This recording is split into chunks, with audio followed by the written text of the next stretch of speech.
huddled on cobbled streets with layers of clothing to generate heat under the cold skies of Wanzhou city.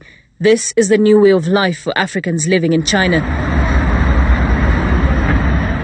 The very color of their skin now means trouble, screaming of sickness to natives who bear a different skin tone from them. Africans have become subjects of racial profiling. Chinese nationals blame them for the rising number of new coronavirus cases in the country. They didn't want me to enter the subway. I had even bought my ticket that was 4 yuan.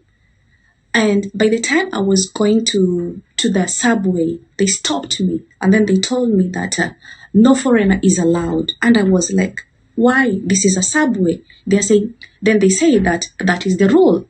Then who am I to argue with the locals? I complied. According to the Chinese Health Authority, 63 new coronavirus cases were reported in mainland China, with 61 of them described as imported cases.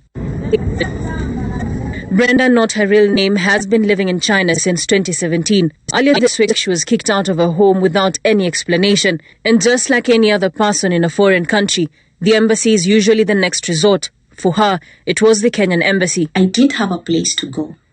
I had to sleep outside. Yes, I did sleep outside.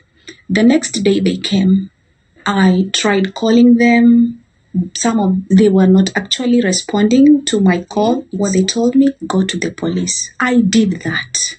After staying at the police station for a maximum of 3 good hours, they told me that we are sorry, we cannot help.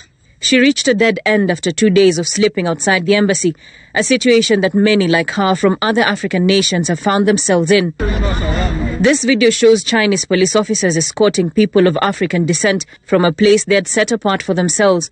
I know of 2 pregnant ladies. One is 8 months pregnant, the other is 6 months pregnant. They cannot access hospital. Patricia, also not her real name, was lucky to have escaped the eyes of Chinese nationals who came knocking in her house earlier today. Our conversation on phone revealing just how scary everything is. So the moment they have come, mimi nimejificha.